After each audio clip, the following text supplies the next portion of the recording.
What is up, everyone?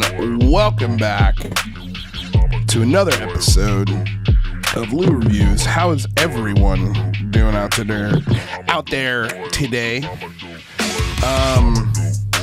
Before we get started, a couple things here. Let me just turn down the music a little bit for you guys.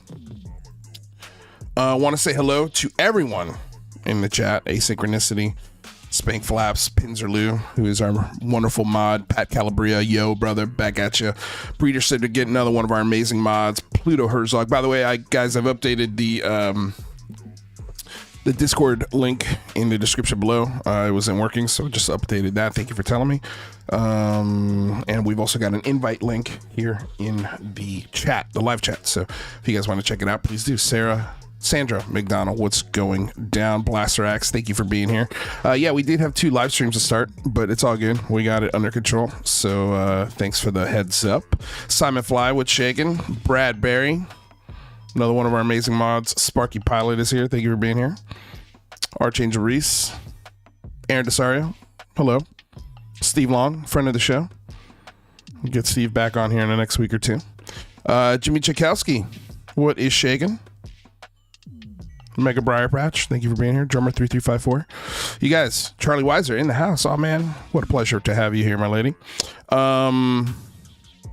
Let's do it, shall we? You guys, welcome to Lou Reviews, a destination for critical thinking and the realm of the unexplained. While some may approach the subject with unquestioning belief, I'm here to encourage skepticism and a rational exploration of the unknown. We'll dive deep into the claims, separate fact from fiction, and sift through the evidence to get to the truth. Our mission: to challenge conventional wisdom, to ask tough questions, and to shed light on the mysteries that continue to captivate our collective imaginations. Today, we're going to be discussing whether or not ufology is a mental illness, mental disease, mental virus, with friend of the show and clinical social worker. We all know him around here in these parts as Craft Beard. I know his real name's out there, but before we get started, I just want to make sure, confirm with him that we're cool to use his first name. I know some stuff has gone down on Twitter, which we're going to talk about.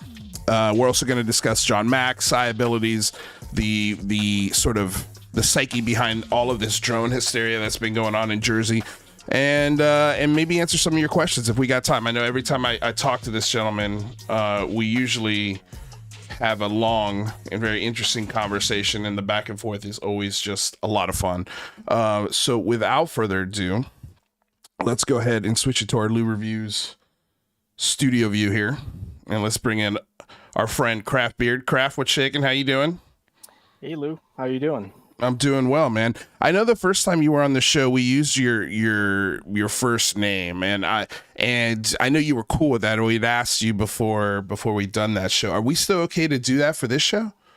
Yeah, that's okay. Fine. I mean, I just don't want to slip and accidentally say your name, but that's all right. But for most of the show, I'll just try and refer to you as Craft, and I guess that's where we should start. So if you guys haven't listened to the first episode that I had with Craft, we went through his whole, his education, his background, what he does for a living, and his fascination with the UFO topic. I thought it was great because we sort of turned the tables on me a little bit and started asking myself, like, what am I getting out of this? And it sort of almost turned into a session for me, which was great because I learned a lot about myself in that conversation, and I was able to sort of see where my faults are. And here we are like many months later, and yeah, I feel like in a lot of ways I've owned my faults and I not only owned them, but embraced them in a lot of ways, especially when conducting myself on UFO Twitter. And we'll dive into that as well. Kraft, how are you doing? First of all, thank you for coming and being here. Thank you. I'm doing well, and Merry belated Christmas and early Happy New Year. Yeah, right on. Same to you. So let's start, if we can, because I think this will sort of set up where you and I were having a really great discussion in a space the other night.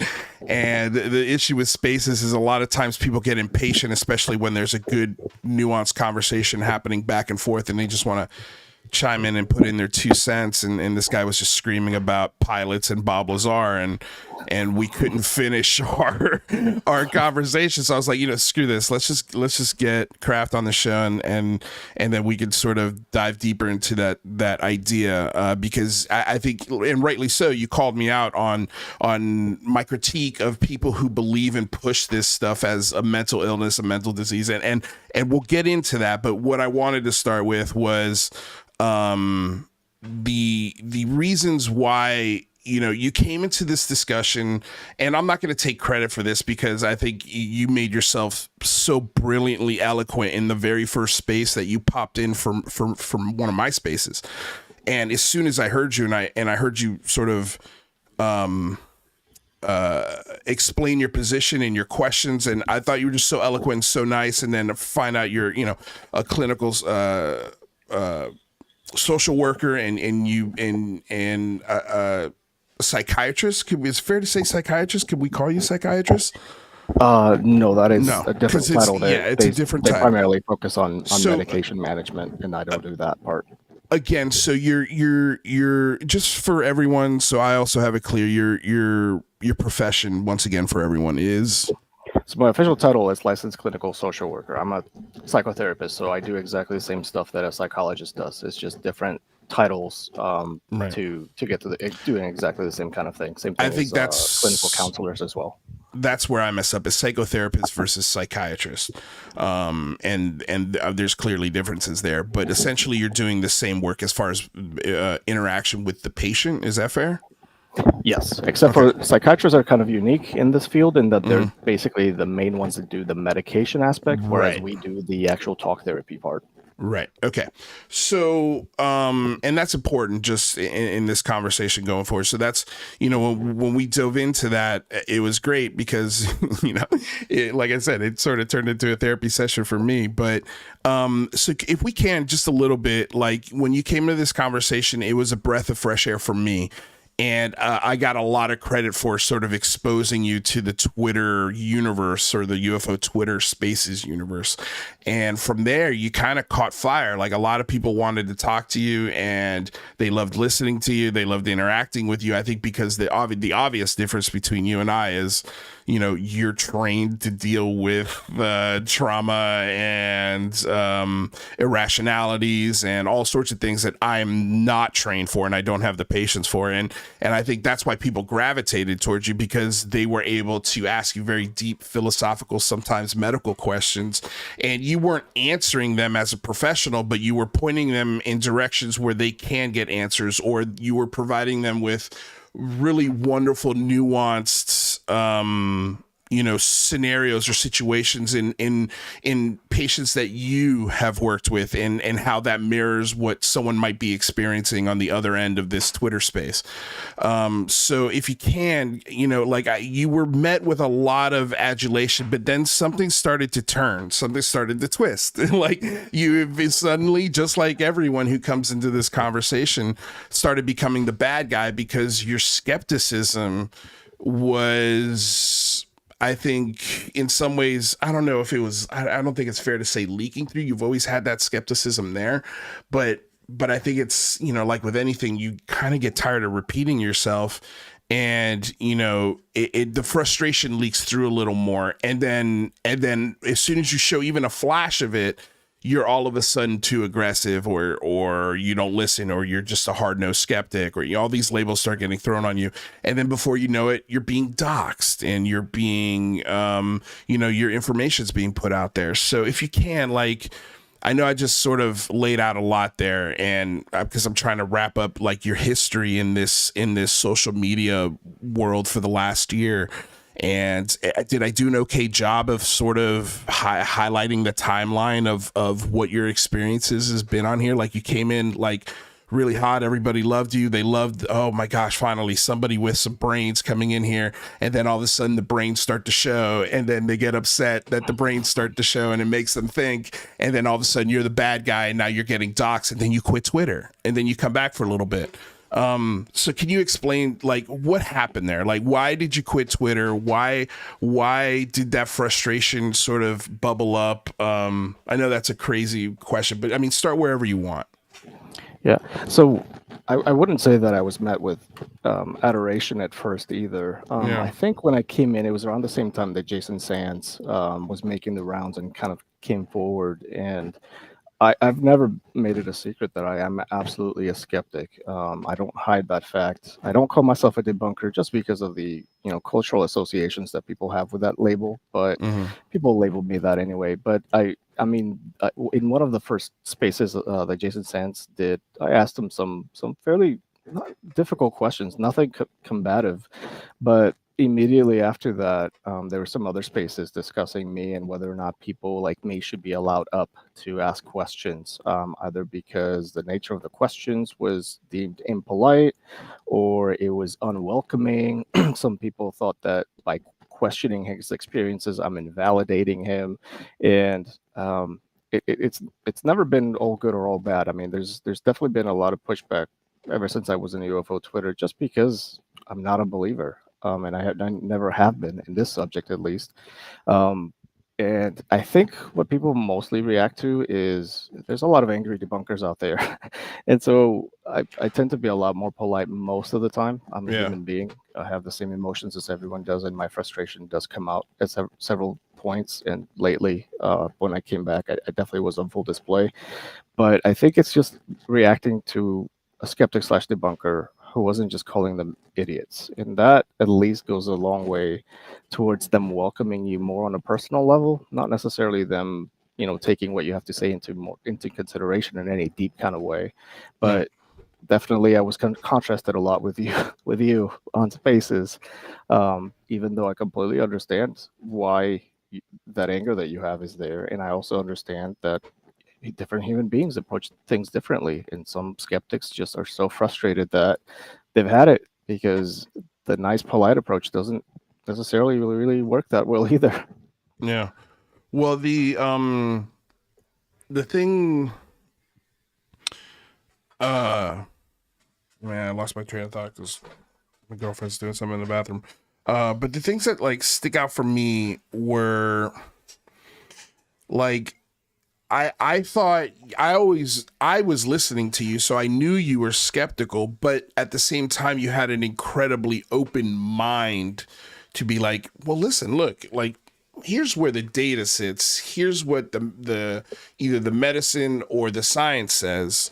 And I'm not saying that what your experience isn't tangible or isn't real, but this is the best explanation I have for it. And I'm also open-minded enough to say, well, maybe you did actually experience something. And so I think that's where I think a lot of believers sort of, loved your approach. And I'm curious, like, because that's exactly, I feel like when I first started doing this, especially interacting with people in conversations, it was a lot of like the same thing, like, like giving them the room, to have their belief, but also questioning it as hard as you can and saying, sure, maybe that's the case, but what about this, and this? And at first it's like, it's met with, some rationality and some goodwill. And then 2 or 3 spaces down the line, they're yelling at you because you keep hammering the point like that's not evidence for whatever they're talking about. And, it boils over into you're just trying to, be a debunker to debunk people and make people look stupid, make people feel silly. At some point, I guess this is what we were talking about the other night. Like, when does your patience run out? Like, how many times can you put something out there, give an explanation to somebody, and then the very next thing is, yeah, but, and then they give you a whole nother scenario, and it's like, well, wait a second. We've just been arguing for the last 20 minutes that the thing you're saying is real. I just giving you the facts that prove it's not, and you just want to brush it off as, yeah, but what about this? It's There's no good faith in there. And so for me, in a lot of ways, I've just disconnected. And if I do interact, it's just me listening in an incognito mode where I just get the fix for whatever reason I need the fix. But when I'm in there, I'm also just like, I'm flabbergasted at what I'm hearing. Like, just literally right now, there's a space being held by Tupacabra, and he's spouting things like that sound very rational, but just an hour ago he was posting about a guy who could summon UFOs in the early 2000s. It's already been debunked. It's frustrating, man. It's frustrating to sit there and sometimes not say something or not add in your 2 cents of like, shit, like, why are you guys thinking so crazy? And the one thing that you keep saying here in the spaces that I've heard you in lately is like, how many times are you guys going to fall for the same stuff? How many times are you guys going to just accept the words of these so-called whistleblowers and not actually look into the claims? Or when you do look into the claims, you find the contradictory information, and then you ask them about it and the answers are terrible. Like, why do you continue to support them as some sort of important person to listen to?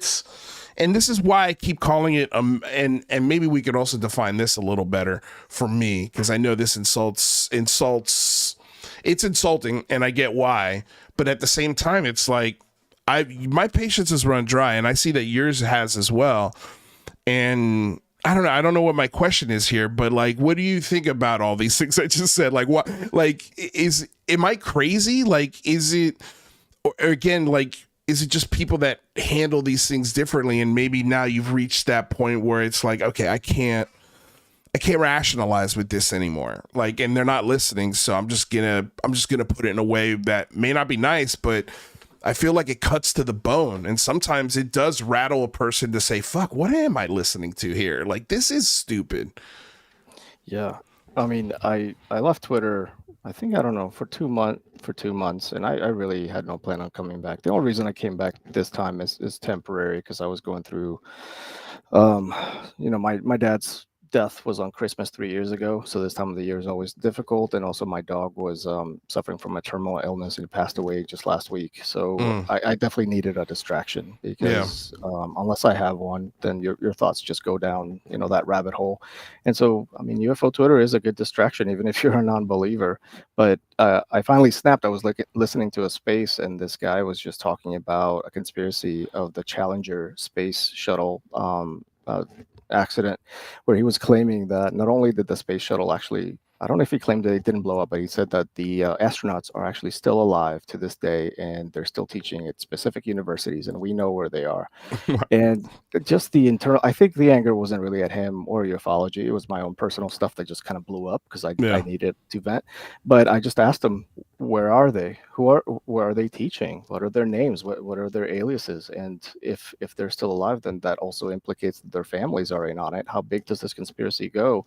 And it did not come out, the way that I like to be, because I don't want to be hostile or angry, but it definitely came out there. But there is just a level of just absolute nonsense. And obviously, I knew where this guy got that from. It was a fucking YouTube video. That's where they always do their research. It's just some conspiracy YouTube video, and then they just believe it. And when you ask them or press them, can you give me more information? They tell you, do your own research. They old standby. That's always what they do. They never have any citations. They never have any kind of uh, epistemic practice of being able to provide you with the things that they think that they have learned. And I mean, it came out quite strongly in that one, and in the Shane space with Jason Sands. And in that one, I was just furious because at that point, I genuinely believe the guy is just absolutely lying purposefully. And at that point, my reservations of being hostile kind of go down when I think someone is deliberately lying. And it's not, I mean, I'm not proud of how I came across there, because I don't think he's lying anymore. But at that moment, when I think you're deliberately lying to mislead people, especially vulnerable people that you know are vulnerable, that's when my, righteous anger comes out, and it doesn't look pretty. But if I don't do it, there's not many others in the community. Well, let me ask you something. When he's a guy, he is a guy who's already taken money from Twitter, money that Twitter raised for him to help him pay bills, apparently. Yep. And then he turns around, and starts spouting all of this stuff. It's like, why don't you believe he's lying? Like, if someone who's willing to go that low, to take money from people because based off of his I had to shoot aliens, poor me story, like yeah. I don't know, man. I think this is where you and I disagree. Like, I don't want to give people like that any more rope. Yeah. And to be fair, I'm not a good detector of who's lying and who's not. No one is. A therapist is not any better than anyone else at spotting deception. Okay, well then let me ask you this. Who is telling, when it comes to the information, who's telling the truth? Who's one person in this conversation that you could look at and go, yeah, that's a pillar of good information. I trust the experience and the resume and the cooperation of this person and their claims? It's tricky. It depends on what you mean by who's telling the truth. I believe David Grush is telling the truth as he believes it. That doesn't mean that he's telling the truth. It's just that he's relaying to us what he has genuinely come to believe based on what he has been told. I don't think he's deliberately lying. So there are people who are not lying. They're simply repeating falsehoods because they believe them, or misinterpretations. And I think Jason Sands generally seems to believe these things happened to him. So I don't think he's lying in the sense that he deliberately made up the story and decided one day, I'm going to go in spaces and share the story, even though I know it didn't happen. I don't think he's doing that. In terms of ufology, I don't think anyone's telling the truth. No, there's not a single figure that I think is reliable whatsoever. Not one. And so, but let's focus on David Grush for a second, because it's been shown that that he's lied about why he left his job. Like, it seems like by the paperwork, he quit early because he knew he was going to be fired. Yeah, and then he gave this impression and implied that he got fired because of the secrets that he quit. He resigned because the secrets weren't being told to the right people. Yeah, and that one's really hard to sort through, because you have so many competing narratives about exactly what happened. And I'm not exactly sure, because I haven't listened to his interviews in a while. He doesn't do many. It seemed to me that his claim was he left because of the pushback that he was getting from higher ups, and I think he called it administrative terrorism. Right. I can believe that, but I don't believe that it was because he was onto the truth. I believe that they were pushing back because, what the fuck, this guy's snooping around places he shouldn't be with these wild, crazy ideas. We can't tell him what these programs really are, and you're going to get pushback. I don't think it's pushback for the reason he thinks he got it, but I do generally believe that that's what he believed was going on. Again, it's difficult to believe when the only people, again, like his story was supposed to be in the Washington Post. The Washington Post couldn't verify anything, so then they fucking scrambled and gave it to the debrief, because the debrief's not going to fact check anything. And the people that he talks to aren't journalists, they're just YouTube influencers. The story that he told of being in a New York City penthouse with a bunch of millionaire investors telling them all of the dirt on, why they should invest in things like Nanu or the Galileo project or Gary Nolan's what the hell's the name of it? The Soul Foundation. These guys are looking for investments, and if there was any truth to this, there's no paperwork verifying the alien aspect of it, the non-human intelligence aspect of it, the reverse engineering aspect. It's just, trust me, bro, stories that have all been circulated, especially when he's before anybody knew who he was at UFO conventions. He was shaking hands with Jeremy Corbell and George Knapp and Lou Elizondo, it's like he's coming from the circle of people of which none of which could be trusted. But isn't that exactly kind of the behavior that you would expect from a true believer? Well, that's what I think he is, as a true believer. Yeah. So right, but a true believer, but again, he's a true believer, but at the same time, if he's such a true believer, why is he ghosting the Aero office? If he's such a true believer, why is he saying, "Oh, I need a plane ticket bought for me to come tell you the truth in a skiff"? Because I think, come on. But for the same reasons that the people on UFO Twitter always give the same excuses. The Aero cannot be trusted, and he's bought into that narrative. And again, it's like it's not just that he's a true believer in one of the conspiracies. It tends to be, when you buy into one conspiracy, you tend to buy into a whole lot of them at the same time. So he probably believes that the Aero people are not reliable or trustworthy, that any information you give them would not be used appropriately. And I could see how a true believer would avoid it. So again, yeah, I distinguish between someone who genuinely believes a falsehood versus someone who deliberately is lying and knows that he's lying. I don't think he's the latter. I think he's the first, and all of his behavior seems consistent with someone who's become convinced of a falsehood, and he's behaving exactly the way that I would expect a true believer to behave. Who else would they go to? They'd go to UFO enthusiasts, right? To kind of spread their message. Okay, so there's a couple things here. I'm reading the chat as well. Aaron Desario is saying, "Lou, goddammit, listen, people are trying to follow up but are being blocked. That alone is the evidence." And then he follows up, "They can't get into a skiff. They're being blocked. Fucking listen." You fucking listen. Okay, and the reason why it seems to be the reason why this guy can't get into a skiff is because he lost his security clearance, because apparently he might have been the one leaking all of those videos to Jeremy Corbell that he was releasing on Mystery Wire in his Weaponized podcast. So he's not allowed to get into a skiff because he doesn't have the security clearance anymore, because he fucking lost it. He lost it because of his own actions. And the reason why Burchett staffers can't get into a skiff is because Burchett staffers are not authorized. They don't sit on the proper committees to get into a skiff, to listen to that information. Burchett doesn't sit on a committee to do that. Luna doesn't sit on a committee to do that. Fucking Moskowitz does not sit on a committee to do that. So you listen. Listen to the common sense that's in front of you, man. These guys don't have any information. They don't have it. And to me, it's like, why would I trust the guy who's possibly leaking videos to Jeremy Corbell?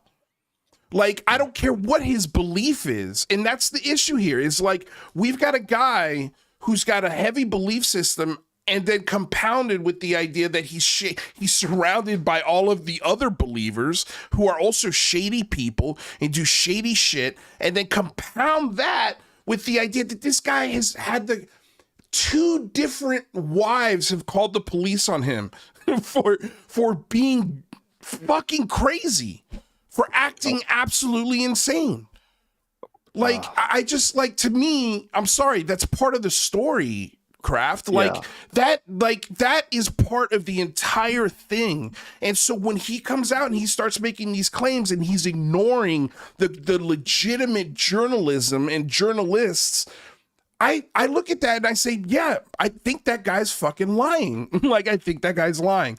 And if he's not lying, he's definitely avoiding the people and the places where those questions can be really dialed in. And he's doing it with a purpose. So why, I don't understand why we give him this rope like he's credible. Prove you're credible. And I don't think he's credible. Again, I'm sure we've all met people who are honest, who believe in all sorts of nonsense. Just because they believe in nonsense doesn't mean that they're fundamentally dishonest people. It just means that they, for some reason or another, have lost contact with reality. I think he's one of them. I mean, and he's also a very kind of unique case because he's one of the few who's come out and doesn't do the UFO circuit like the rest tend to. He's been very camera shy, very interview shy. And it's interesting that out of all the people that come out as whistleblowers, as far as I know, he's not writing a book, or he is. Okay. Yes, he is. Yeah, he is writing a book. It's coming out, I believe, this. Or no, that's Jason. That's Sands. Yeah. No, that's not Sands. That's Jay Stratton. But I believe he definitely has possibly a movie deal going down. And again, like you say, he's camera shy. No, he's not. He tried to go to the Washington Post. That's the first place he went to with Leslie Kean, and they said no, because we can't verify anything you're saying. I don't think he went to them. That would be Leslie Kean's. That was her first choice. And right, but my point being is they tried a legitimate news avenue, and they couldn't. None of it could be verified. And the legitimate news avenue said, "Thanks, but no thanks. We're not going to be forced into printing this story because you guys believe congressional hearings are coming up. Like, and this guy will be named. Like, we don't care. Like, this has to check out before we can go into it." And it just, it's. Do you think he's lying? Do it, like deliberately knowing he is? Yes. And what do you think the motivation might be for someone like him? I think the motivation is the same as Ryan Graves. I think the motivation is the same as Lou Elizondo and Christopher Mellon. I think these guys are lobbying our government, and they're lobbying lawmakers. They're taking the pictures and they're posting it on fucking Twitter. They're telling you to your face what they're doing. They're lobbying lawmakers to give them money to study this independently of the Department of Defense and government oversight. They want an unlimited budget to study nonsense, just like they did with OSAP. It's just OSAP 2.0. And Aaron DeSario, you can yell at me all you want. You can say, "I'm done, Lou. You're wrong. Sorry, I can't handle the stress of you not listening and having a one-way forum." Buddy, this has always been a one-way forum, and your comments have been read the most out of anyone.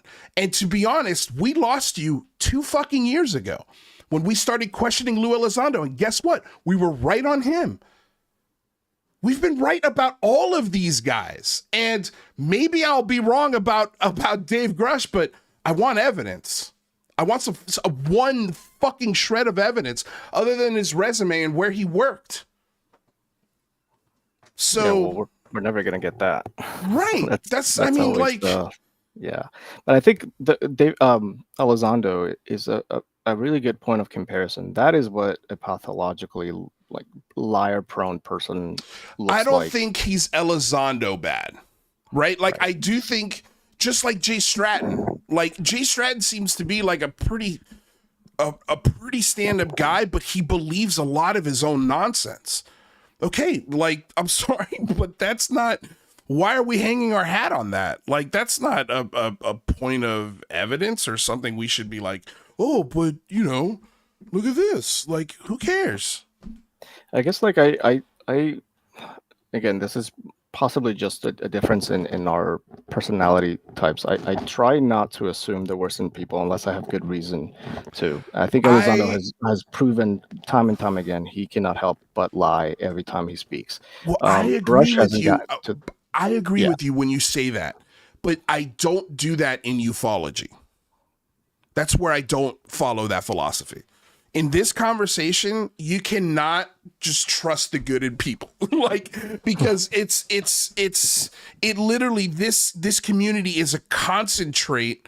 It's the juice concentrate that you squeeze from a fucking conspiracy melon. Like, it's the concentrate, this community. So I think that philosophy is a mistake. And I think if you're going to answer me honestly here, like, I think that philosophy has burned you in the ass. Like, it's gotten you to a point where you're a little apathetic about this now, I think, a little bit. Yeah, definitely that. I don't think the philosophy of believing that most people tend to be honest, even if they're wrong about their beliefs, that part hasn't burned me. And I'm not exactly sure. I mean, I tend to also favor what's the simplest explanation. I'm not exactly sure if assuming someone is lying is simpler than assuming someone's a true believer and simply mistaken. Both a case can be made that they're both equally parsimonious, but for people like Rush, I just see that everything that we can point to is perfectly explainable in terms of true belief, minus the assumption that there is deliberate deception going on. So, for example, trying to lobby for money. Well, it's not like Grush himself has any personal stakes, financial stakes in getting any of this money. He Why would was on the board for on Ryan Graves and on the Soul Foundation, and then they took him off the website. But I can they tell took you, him off the someone website because I think it looks fucking shady. Yes, but I can tell you, someone who's on the board of some other nonprofits, board directors don't get paid for our time. It is not some. We are not employees. We don't I get any understand that, financial but incentives. I think the difference here is that this nonprofit is in a much better position to receive future funding, which would secure their salaries. Yeah, You know what I mean? In other words, it's like making them. It's like investing. It's like a producer when he makes a film. I'm gonna put this money into a film that hasn't been made, trusting that you guys are gonna make something awesome. You know, and I gotta trust that process, and then hopefully the movie's great. It's kind of the same thing here. Like, it's it's all about trust, but you're gonna trust someone more that has a track record of producing killer movies. You know what I mean? hmm I guess like one of the other reasons that motivates me not to assume that people are lying is people like Richard Doty are notorious pathological liars. There's no reason to ever listen to anything he has to say. But people like Jason Sands are a little more interesting in that, yeah, we could just go the route of assuming he's lying deliberately for profit motive. But I think if we go down that route, we miss the chance of trying to understand something deeper that's going on in certain people in this community, which is, if he is not lying, what psychological mechanisms might be at play that would convince someone like him that these experiences actually happened to him? And there are really good explanations there that might teach the rest of the community how their own brains might often fail them and deceive them. And I if we would just kind of stick to love to believe that. I would love to believe that. But you and I both know that's not true. And because there have been so many examples just like that you yourself have pointed out when Jason Sands came forward, it's just like, guys, we got this already. We've already been through this song and dancing. We're doing it again. And that's the conversation that they were asking in this UFO atomic clock space an hour ago was, are we more interested in the fame aspect of this conversation? Like, are we more interested in having Jeremy Corbell in here just to get more people in here? Or are we interested in asking him real questions? Like, yeah, they're just interested in the influence aspect of it. They're just interested in the fantasy aspect of it. They're not interested in this to cut to the bone. Like, and that shows in the things that they post and the things that they talk about, like, and the things that they imply. I don't think it matters if Dave Grush is telling the truth or not. Like, to me, when I look at him and I see this whole picture, I see a guy who's coming from a place where everyone else this place has produced stinkers. Like, I'm not going to give money and time and effort and my belief to a company that can't produce winners. right, and no one should. No one should. Right. And But that's what we keep doing. So I don't think there is any lesson to learn from this guy, because ufology, like, and this is why I keep calling it a mental illness, because they're going to jump through any hoop to justify the facts or whatever the facts are, and twist them to comfort their belief system. We've seen it over and over and over again. There's rarely any lessons pulled from something like that. Like, dude, the Go Fast video is a prime example of highly trained pilots in real time filming something and misidentifying it in real time. And I don't think a lot of people think about this a lot, but if you remember in 2017, that soundbite of the Go Fast of, whoa, we got him. That's what sold this entire fucking rabbit hole that we've gotten to the bottom of, and I think clearly have learned it's bullshit. And that audio, that moment right there is a perfect example where you could point and go, look, here's highly trained pilots on a really expensive taxpayer-funded plane, getting something wrong in real time, and the UFO believer's going to turn around and give you 7 million excuses as to why that doesn't matter. And we don't have to go that far. We can see that in real time with the drone hysteria over New Jersey. It's not even drones; they're planes. You could see in real time and this is something that I told people to compare whenever they see a post about an alleged drone sighting in New Jersey. Just look at what you see in the video and compare it to the description that the person who is posting it is relaying to you, and tell me if the description even remotely matches what we actually see in the video. We have so many countless examples of real-time misidentifications of the most common object in the sky, which is fucking planes, and yet, look, it's happening right in front of you. And yeah, this community absolutely has a bad case of historical amnesia, a refusal to learn any lessons from the vast history of ufology. They don't want to. So that's why I think extracting lessons from Dave Grush's mental state, I think for you, people like you and I will be like, oh, okay, that's interesting. Like, okay, going forward, we could look for that, going forward. But I think to the community as a whole, like, I think they fucking completely go right past it. It's the literal version of, yeah, but what about this? Oh, you just totally debunked that? Okay, but what about this? It's like, fuck, I just spent 20 minutes explaining to you why this matters, and now it doesn't? Yeah, I saw Steve Long was doing a space with Average Chris recently, and he was having exactly that kind of conversation where he was painstakingly taking the time to explain a specific case, and immediately after explaining it perfectly, beautifully well, the person does not acknowledge anything he just said. They just moved on to, but what about this case? How do you explain this one?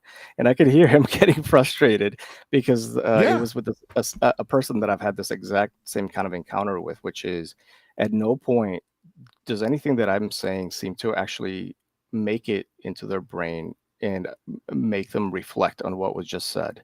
It's an immediate, well, what about this? If you can explain this case with like sleep paralysis, how do you explain the cases where people are wide awake and it happens to them?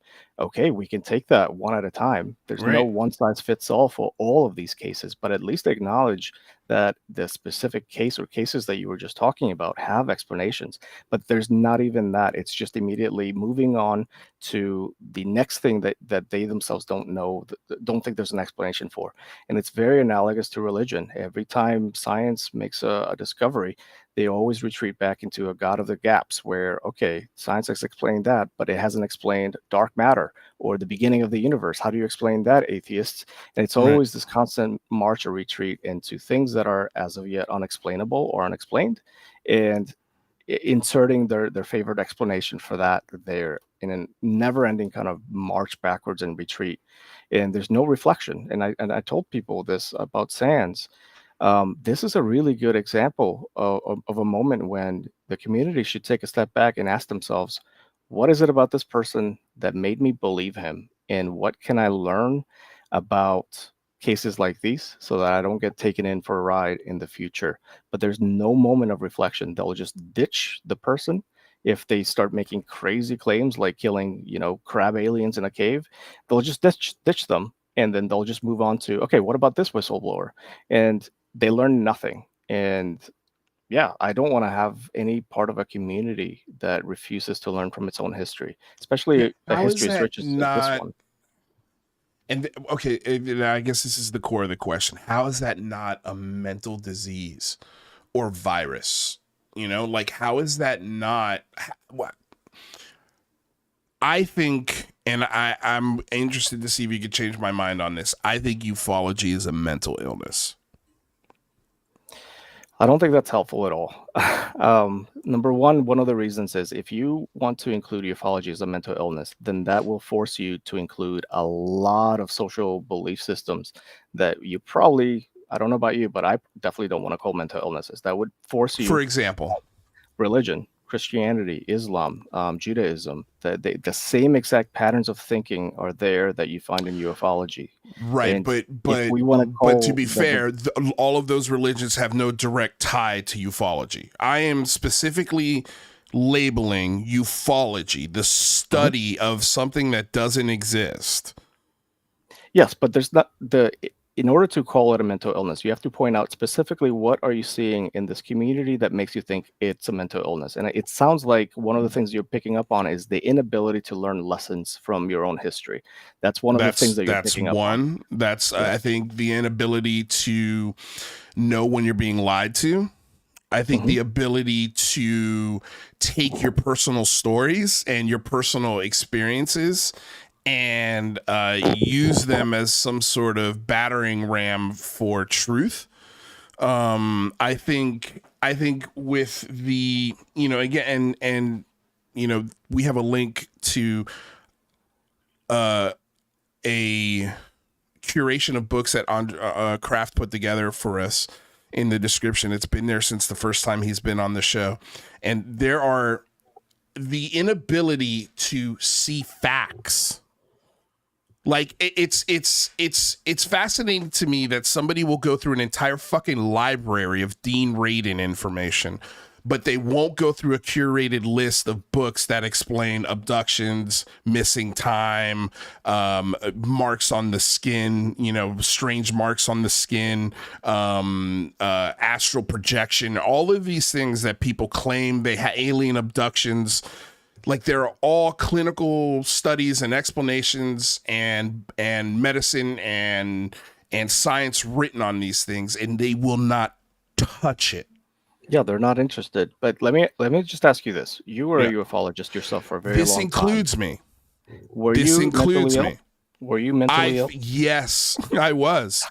I don't think you were. I think I was. I think I had a mental illness and a filter that refused to see truth. Here's the difference between, and this is why maybe I think you could call, I maybe might change it to mental virus, because I think there's a cure for it. But it's just like there's a cure to get off of heroin, and it's just fucking cold turkey, man. Like lock yourself in a room for 4 weeks, and then after that, put yourself in a position where you can try, through support systems and whatever you got to do. But I think it's an addiction. It's the same reason why you and I, for whatever the reasons, keep coming back to this community to get that quote fix, right? Like that paranormal fix. You get your little taste and then you get the fuck out. I've got the ability to do that now. I didn't have that ability before. And so when I say this, I include myself in like, yeah, I had this mental illness. I had this mental virus. And now I've gotten to a point where it's like the fucking glasses and they live. Like I could see through the filters now. Right. There is a term for mental virus. That one is a little more palatable. It's called a meme. Richard Dawkins describes religion as a kind of mental virus of ideas, right, where ideas spread throughout culture, and they replicate very similarly to the way that genes do. It's not an idea that I buy into, but it is more helpful than the mental illness claim, because I know what mental illness looks like one-on-one in person, and this is not that. This is a social phenomenon, and because it's a social phenomenon, the explanations have to be larger than the ones that you would typically employ for mental illness.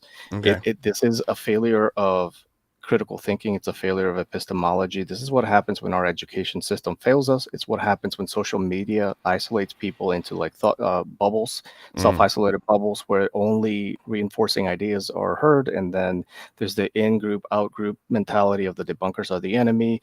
This is all really standard social behavior that is not unique whatsoever to ufology, even though ufology has all of the hallmarks of it, the conspiratorial thinking, proneness to magical explanations, non-adherence to science, or outright hostility to science and government.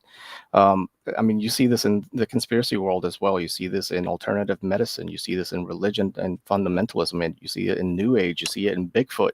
There's so many different variations of this.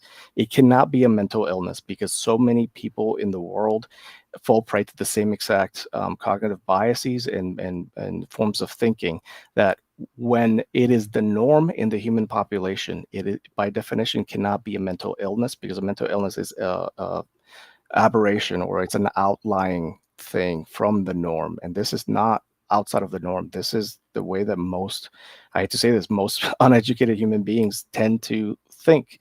They don't have a sound epistemological framework by which they can test and measure their ideas. And this is where philosophy came in extremely helpful for me. It's not my mental health background that has helped me kind of avoid the rabbit hole. It was philosophy, because I know when a belief is justified and on what grounds it has to be justified on. Even though I'm not a scientist, philosophy has, I mean, that's where most of scientific epistemology comes from, is philosophy. It's not a virus or an illness in that sense. It's a cultural contagion, and it's self-reinforcing. And cultural contagion would be considered a virus.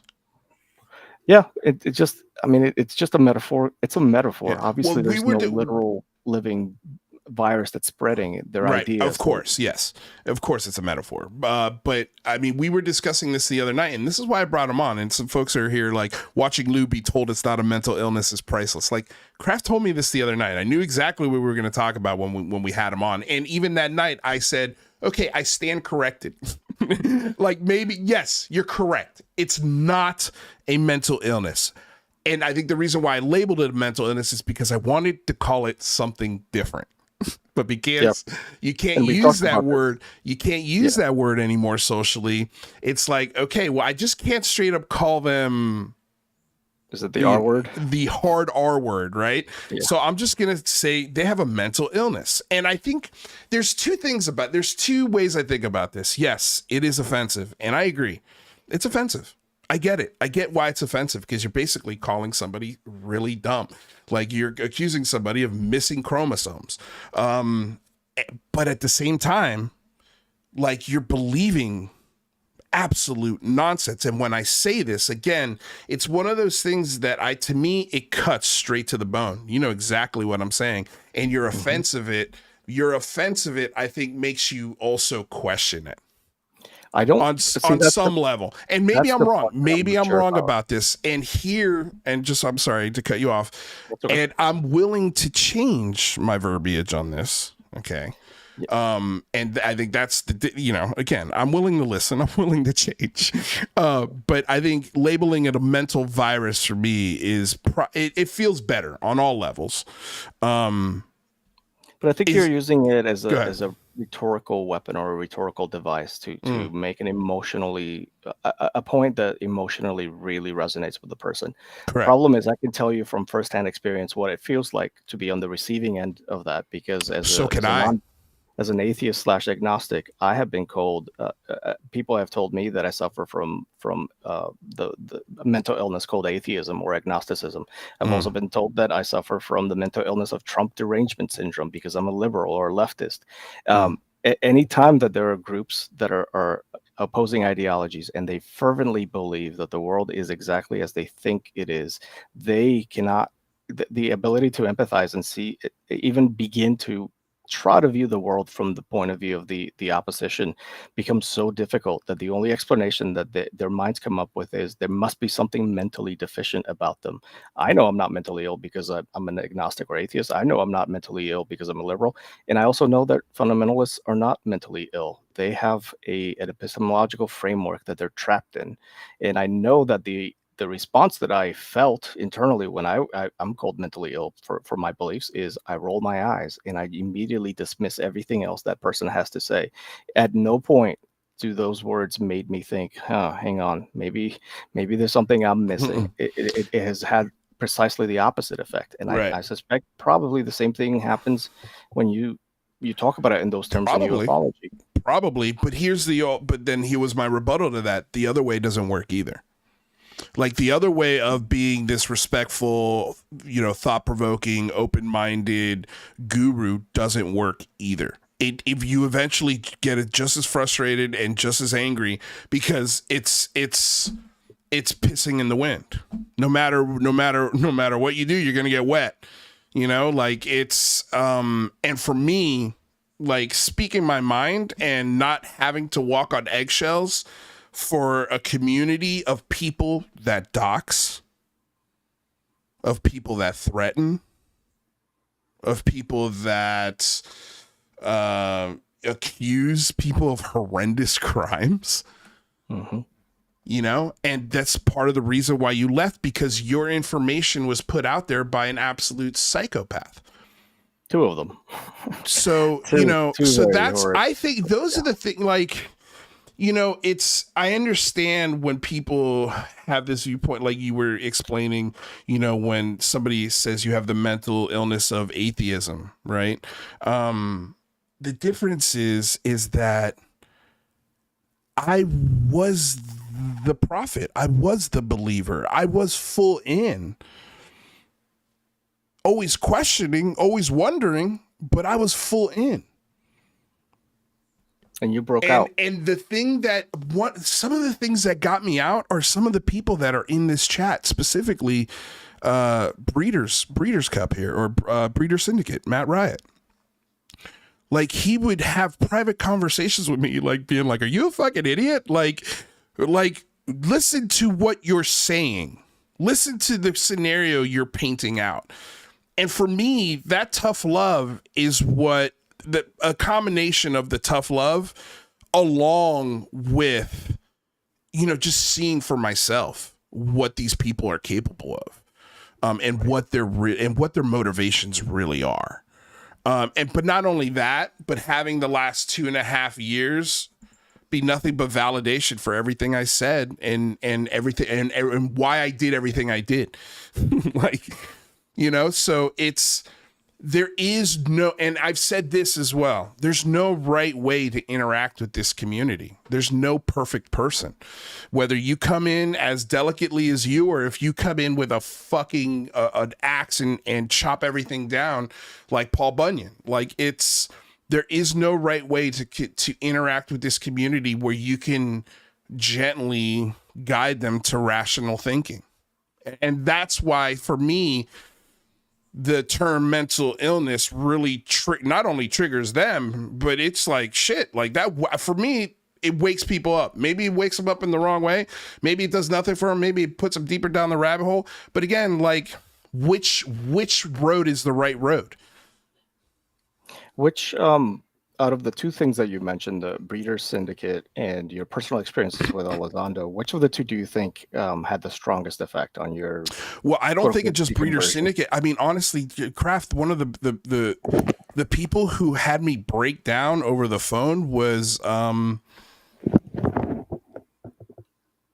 adjunct professor at NYU. Why am I forgetting his name?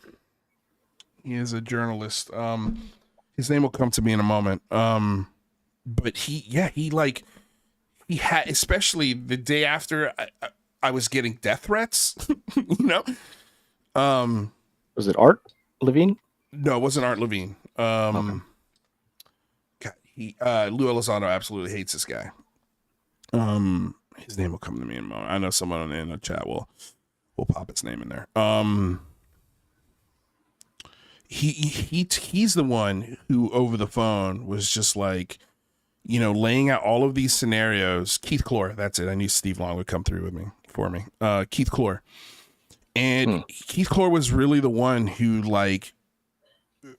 who I had the epiphany with over the phone, that I had been used, that I had been manipulated, that all of this stuff, all of my belief was fucking nothing. It was nothing. All of that work, all of that time, all of that effort, all of that goodwill, all of the things that I had done for the community meant nothing. And it was true? Is what true? That true though? So I had a conversation earlier in a space. I was talking about the analogy between ufology and my own personal religious deconversion, and I mentioned that for me, it wasn't an overnight thing. There were a lot of series of steps that eventually led me out of fundamentalist creationist Christianity. Yes. And someone asked me, in hindsight, if I could think of anything either good that came from that experience or something that I learned that I'm grateful for. And absolutely, I can think of several in hindsight because there's enough years removed from it. I don't know that it's necessarily true that all of the things you did were absolutely pointless and worthless. Well, Do you think that's true? Okay. So you make a great point. I stand corrected. They're not, because what I've taken with all of this is created a script that's going to be made into a major motion picture. So for me, that's what I've done. But I remember Keith, you're right in that it wasn't just Keith Clore. It was a lot of things that happened before having that conversation with Keith, where he really sat me down and he's like, does this fucking make sense to you? Like, he really cracked me over the head with it. And really got me to stop thinking conspiratorially. And that's a big one. That's a big one, dude. The idea to stop thinking everything is a fucking conspiracy. That is difficult. It's because, especially nowadays with social media, like, conspiracy theories start. I mean, just look at Ashton Forbes. Look at what fucking Chupacabra does. Every single day he spreads conspiracy theories. And they're sexy, they're fun, they're whatever, like, some people just love putting that shit out there. I never really did. But regardless, you're right in that there was a few things. Do I think all of it was pointless and useless? No, because I think when people see in the trade magazines that my script has been bought and we're making a movie with the people that we're going to be making this movie with, I think it'll be very clear what I've done with all of this, is I've channeled it into something useful. And I think if that didn't happen to me, I would be Matt Ford today. Oh, yikes. You were never that mean, though. I mean, the shit. No. I never. Lou Elizondo never asked me to target people within programs and the CIA. Like, and even if he had, I would have never done that. Like, it's. But yes, I would be 10 times what he is right now. If I was still in this group of people that Dave Grush has direct ties to, and so. For me, man, it's like I've taken all of these lemons and I think I've made the most delicious lemonade out of it. And I cannot wait to share with people what I've got. Because everyone who's seen it has reacted the same way. Holy shit. Can I produce this? Can I be a part of this in some way? Yes, you're right. I stand corrected. It wasn't useless, but at the time when it was happening, when all of those beliefs were crumbling, it was incredibly a very difficult thing to deal with. Mm-hmm. Yeah, it's trauma. Thing to deal with. It's trauma. Yeah, and I was relaying to people. It's not just when I deconverted. It's not just that I lost my belief system. I lost my community as well. I mean, when you grow up in a fundamentalist Christian household, I mean, my dad when I was growing up told me that when I was born, there was a prophet that came in and prophesied that I was meant to be a pastor one day. That's the kind of stuff that you're told from early on. Your entire worldview, it starts and ends with the Christian lens of viewing everything. And in high school, most of my friends were from church.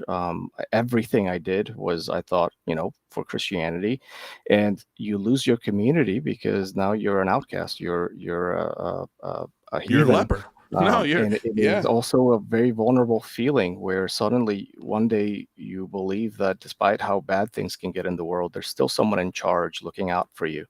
When you no longer are able to believe that with confidence, it is an extremely vulnerable feeling, sensation. I mean, I remember driving like shortly after my deconversion and just thinking I could get into a car accident at any point right now, and that would be it. That's it.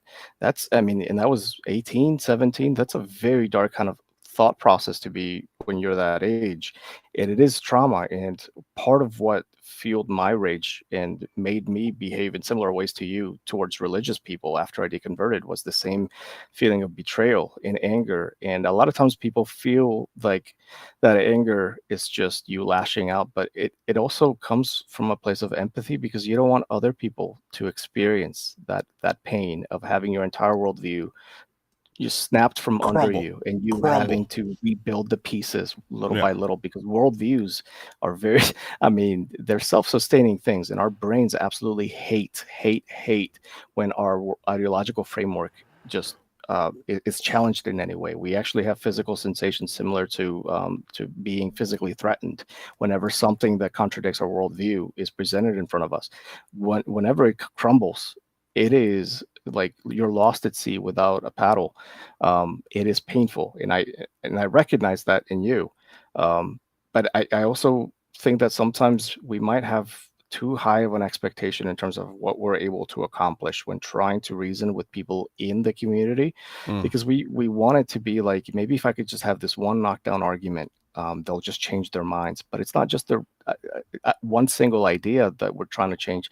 It's an entire worldview, and that always takes time. It took a long time for me to finally realize, shit, I don't believe this anymore. It didn't happen overnight, and I think sometimes we have too lofty expectations of how quickly this can happen. And if we don't see people just like dropping left and right from ufology, we think we're just not doing anything. But I know for a fact, I have to remind myself, in the couple of months that I've been involved in ufology, many people have told me that they've finally decided never to go through hypnotic regression at any point for recovering memories. That is a success. At the very least, even though I can't, convince them that ufology is bullshit, at the very least, they've decided not to engage in a practice that can only make things worse. Those are little victories that are often helpful. And I think you do the same stuff too. You might not always hear about it or see it, but the fact that you are a widely known member of the community and you are a critical voice who has a background of being an insider. I don't have that. I've never been a ufologist, but you do have that not only a personal experience, but you actually have put actions behind your words and actually did the phone home. That is that gives you credibility, even though people might not always say it. It forces people not to hear the ideas of ufology without at least one voice challenging them. And I can only hope that those little moments where what they're hearing is challenged by someone who's a skeptic, that those seeds will grow into something greater down the line. And I think you do have that, even if you don't always see it. And I also think you're way too close to the trauma. It's only been what, 2 years since this all went down.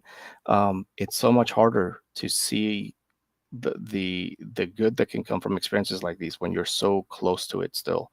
I mean, it took me over a decade to be able to, in hindsight, be able to identify these are the ways that I grew as a person because of these experiences and the way that I reacted to them. But that is something that's easier to do when you're able to look at it from a distance. You're still very close to the situation. That's interesting. I never thought of it like that, but it is, I think the thing that really freaks me out for other people is, man, I was a rational believer. Like and I think that's why my show is popular, was because we did question our beliefs constantly on the show. And so I know for me it was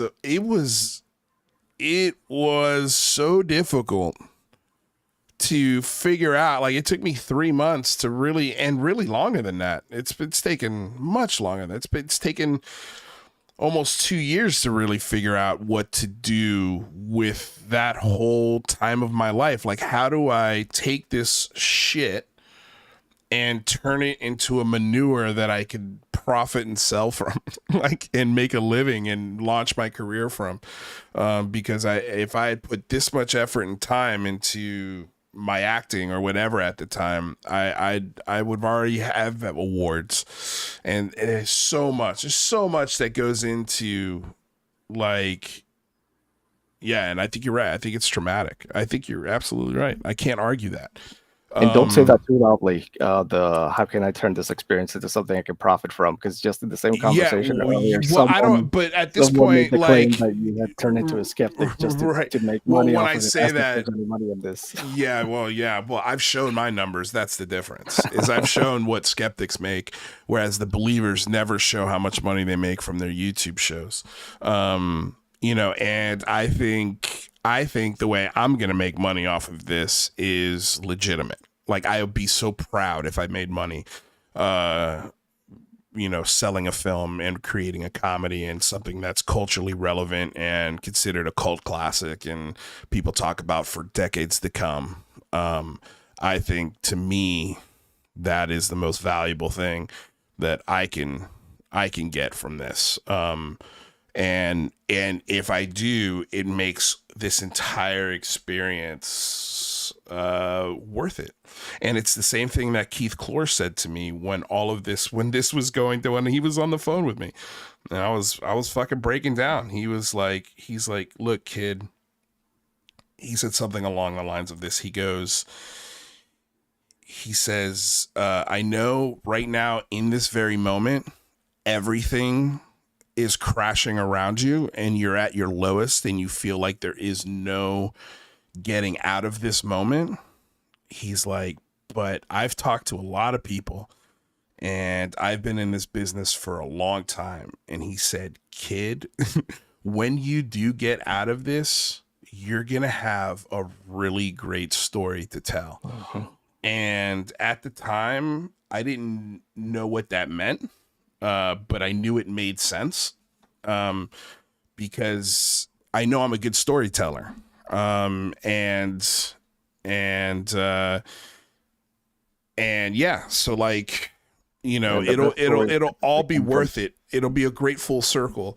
And I think it'll be a great way to sort of, really, I don't know if put the trauma to bed I don't think anything will ever put it to bed for me. I think no matter, I could be the most successful person on the planet and I would still be doing shows like this, calling out this nonsense. You know, like, I on some level, I would want to be informing people how to get out of a rabbit hole of nonsense. And the person I always compare myself to is Leah Remini. Like, this woman has made hundreds of millions of dollars and will make money for the rest of her life in syndication.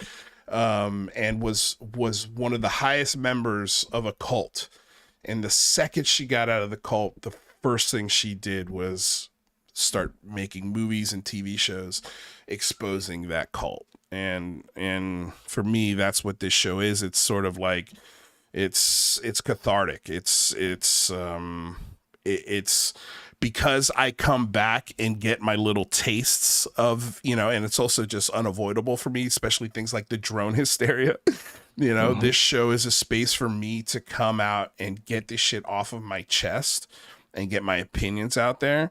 And the philosophy of, you know, especially if you're a real life friend with me, the idea of, yeah, I trust you're a good people. I remember Jeremy Corbell telling me I can't remember what the fuck he called me, but I was able to get Jeremy Corbell and Jeremy Reese on the same stream on the same day. And because they fucking hate each other. And I was able to convince them both that this show is bigger than them. this idea is bigger than them. Yeah, not many people in this uh, field or the little bubble of ufology can say that you've talked to Mick West, you've talked to Elizondo more than anyone else. I mean, these are, and that's where the best stories come from too. It's whenever they come from lived experience rather than you kind of just imagining what it might be like to be such and such. You've learned powerful lessons from your experiences that you can translate into a script, and those always are the best stories. And I also wanted to say, so this is going to sound a little wooey, but I promise I'm only going to share this in the sense that it's a useful thought experiment, not because I believe it's true, but this is something that I used a lot with inmates who are at the bottom of the well in terms of like the darkest moments in their lives, and they couldn't see any meaningful outcome that could come from their current situation. And this story comes from Plato, and it's at the very end of his book, The Republic. It's called The Myth of and in that story, he tries to describe what the afterlife might be like. And so he describes an individual individuals plural, because allegedly this is what happens to all of us. Before we are born, our spirits already exist. And before we are born, we get to decide or pick the life that we're going to live according to the lessons that our spirits or our souls need to learn. So we actually have a hand in our own suffering. And whenever we pick our parents, we pick the struggles that we're going to face. And after we've made that decision, we cross the river Lethe, the river of forgetfulness. So we forget the decisions that we made prior to being born. But we always have a little companion called the daemon, which is kind of like a guiding spirit that does remember our decision, but it doesn't impose it on us. It kind of just points us in the right direction. And one of the reasons I find this kind of myth useful is I'll typically ask people, imagine that were true. Suppose that you had picked this specific struggle in your life at this specific moment. What lessons might you have needed or wanted your spirit or your soul to learn that you would have put yourself through this situation right at this moment? And just by framing it in that way, it allows people to get some distance from their situation and be able to better see some kind of silver lining, that it's not all just shit and suffering and meaningless stuff.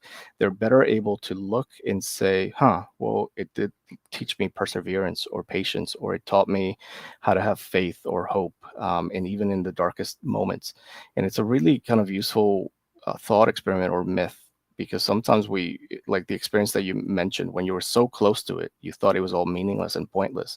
But had you kind of thought about it in those terms, you can immediately, just by asking you, what might you have wanted your spirit to learn by putting yourself through this? Just by asking that question, your unconscious is immediately going to show you a bunch of different things that you're a better person for because of this experience. Yeah, and it gets a lot easier as time goes on, but in the when you're still close to the experience, it's a lot harder to see any upside to it. Yeah. No, I agree. I agree. And that's exactly what it took. It took a little bit of time to sort of see the upside of it and the value in going through the experience, because on the other end, like I said, it's going to produce not just one movie, but I think a few films. But yeah, it's again, it's tough to see in the time, and that's what I fear for people in this conversation and people that are fully bought into this. And I don't. There's no valid or good reason to have those fears. I can't control those things. Those people are going to believe what they want to believe. But there's two things here I want to get to in the chat. A couple things actually. Breeder Syndicate asks, so I wonder if Craft Beard thinks Lazar believes his own story. Do you think? No, I think he's a liar. I think he's a liar. Well, that's absolutely good. I'm glad we're on the same page with that one. Okay, good. Now I Become Death says, what is this, the Lou Reviews show? So funny. And I know that you're an original OG when you pop this quote up. That was, I don't know if you understand that quote, Craft, but it's from the Big Phone Home 2, if I'm not mistaken, where we had Robert Salas and Lou Elizondo on the same panel, and everybody was just asking Lou questions. And Salas got super pissed, and in the middle of the interview stops everything and goes, what is this, the Lou Elizondo show? We're going to get any questions over here? He was so pissed. But that was funny. But yeah, it's this narcissism poking yeah, through. absolute narcissist. The old Robert Salas. There was something here that somebody said that I thought was a good point. Let me see here. Oh, and I just need to mention this. Yeah, that was go ahead. not a clinical. That was not a clinical diagnosis. Clinical narcissism is different from narcissism. Just generally, we all have some aspect of narcissism. So Yes. just because I know certain people are listening and they're like, "Oh my God, you're diagnosing people," no, that's not what I'm doing. There's narcissism in all of us. So yeah, Kraft is not diagnosing. I am diagnosing. I'm saying he's an absolute crazy narcissist. I lost it. There was something here. If I see it, I'll ask it. But yeah, those were the two things. So, okay, so I wanted to get your opinions and talk to you a little bit about the drone hysteria. I guess that's the next place we wanted to go to, because I wanted to get your opinions and dissect also some of the Twitter space voices. In particular, a few that we know, but we'll see. We'll see if we get time for that. But I wanted to ask you, I just have to get your thoughts on this drone hysteria, because you had mentioned it before, and you're right. Like all of the reports from people who do have video, and you see the video and it's clearly an airplane. And if you have the direction, the metadata, and the time and date of that video, all of them have been linked to commercial flights of some kind. What do you think is, there's so many theories going on. I do, and I think this is sort of my lean into conspiratorial thinking, but I don't think it's too conspiratorial. I mean, there's a lot of paperwork and a lot of administrative movement that shows that NASA, in addition with some other agencies, are testing some kind of drone abilities, some sort of defense systems. And the idea that they're even launching these defense systems could be the things that people are seeing, and then injected with a news story about people seeing mysterious drones in the sky, and all of a sudden everybody turns everything they see into the sky into a drone. I'm curious, from just sort of a clinical standpoint, like when you see something like this, and again, this is a great example, I think, of in real time, not just a state of people. This is states plural. Like this hysteria has spread to other places in the country. But when we see this real time hysteria happening, what the hell is going on there? Like, what is it that triggers moments like this? And how do we sort of, if we're in sort of the madness of it, how can we check ourselves in real time and make sure that, hey, the hysteria that I'm being a part of is actually warranted here? So this one's tricky because it's obvious to me when it's happening, but it's I have to be able to think about it in terms of someone who's a believer and how they might get caught up in it. So I'm only going to talk about New Jersey here, because there is an obvious, legitimate potential threat coming from China when it comes to drone incursions in Air Force bases. That is not up for dispute here. And it has been happening for years now. So and that's something that we've talked about on this show for years now. Just want to also put that out there. Yeah. So it's more relegated to specifically New Jersey. This is exactly what mass hysteria looks like in real time as it's happening, amplified by social media, amplified by your prior belief systems. The fact that to this day we don't even have a single semi-decent video of anything that even looks like a drone, let alone a fucking spacecraft. These are obviously FAA approved planes.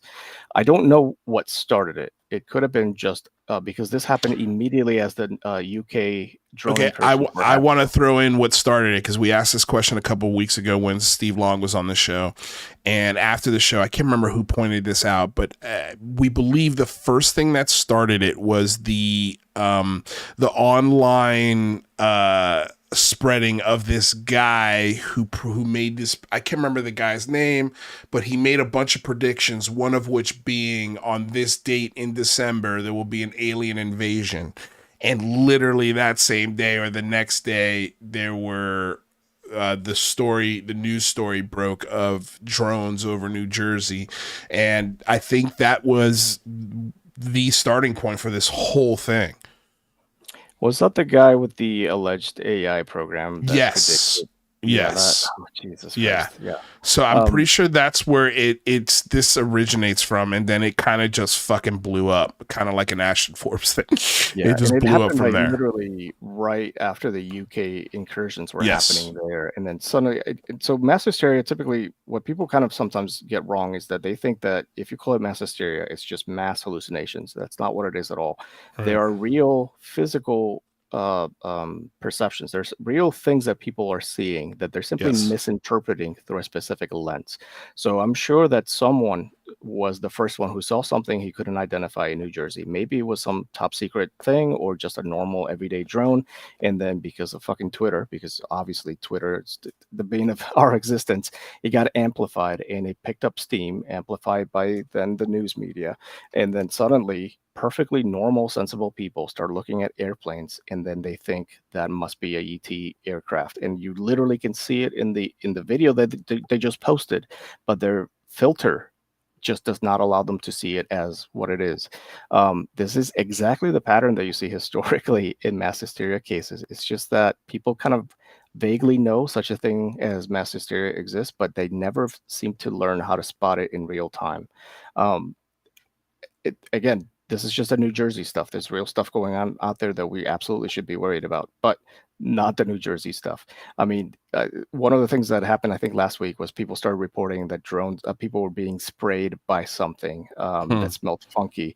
And the very first thing that my mind goes to is, oh, okay, let me look up, are there any drones that are used for spraying anything? Yes, sure, absolutely. Immediately, like 10 different results showed me that agricultural drones are used for spreading herbicide and all that stuff.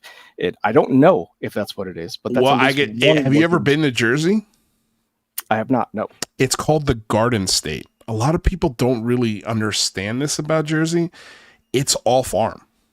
95% of Jersey, I would say, is a farm. It's all green. And if you've ever driven through Jersey, you'll know it's an agricultural land, essentially, most of it, except for like Hoboken and the places close to the city. But yeah, most of Jersey is farmland. I don't say. I think I'd just safe side go 75-80% of Jersey is basically farms. Yeah, and I pointed that out. I pointed out that drones are used for pesticide stuff, and immediately it's met with, "You can't possibly believe that." Again, there's no way to respond at that point. I mean, I just gave you one possible explanation for what people are experiencing, but there's like it's really hard for me to kind of engage in conversations with people who think that the ET or NHI explanation is somehow less absurd than a drone spraying pesticide and someone happened to get caught up in its path. There's such a wide gulf between our belief systems that one seems obviously absurd, whereas the other to them seems far more plausible. Hence why it's a mental virus. So I used this as an example 2 weeks ago. There was a video of a very close, was obviously a plane, but it was reported on Reddit as a craft flying really low, and it was triangular in shape. We now know exactly what craft it was, but I used that as an experiment. So I took that video, I showed my partner the video without any context. I just told her, "Hey, will you watch this and tell me, like, what do you make of this?" Her first immediate reaction was, "It's just a plane landing. Why are you showing me this?" And I said, "Good, because the way that a video like that is framed often shapes our interpretation of what we're seeing. If I had told her, 'Hey, look at this video of a UFO. What do you think of this?'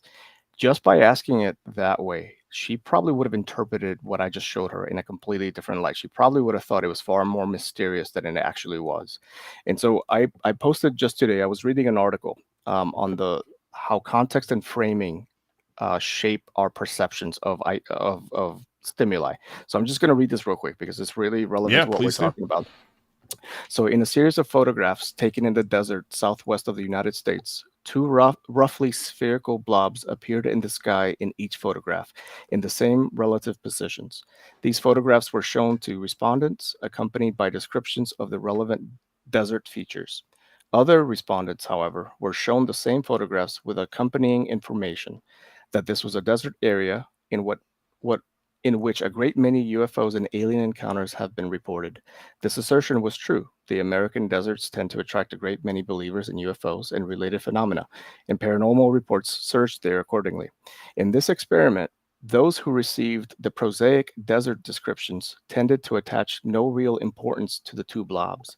However, those in the UFO condition tended to endorse, at a statistically significant level, some rather far-fetched ideas that at least one of the blobs was an intelligently controlled vehicle, that they might be directly piloted or controlled from some other ship or station, and that at least one of the objects was an extraterrestrial spacecraft or similar vehicle. All of this from the simple true statement that other people had reported UFO sightings in the area, resulting in a prior framework for understanding of the type that, as we have seen, may predispose us to UFO observations and interpretations. Respondents in the UFO alien encounter information condition of this experiment created a significant amount of UFO ideation and imagery, all from the observation of two roughly spherical blobs. The spherical blobs in each photograph were actually images of two dust specks, which had inadvertently adhered to the mirror of the present writer's camera during a desert dust storm.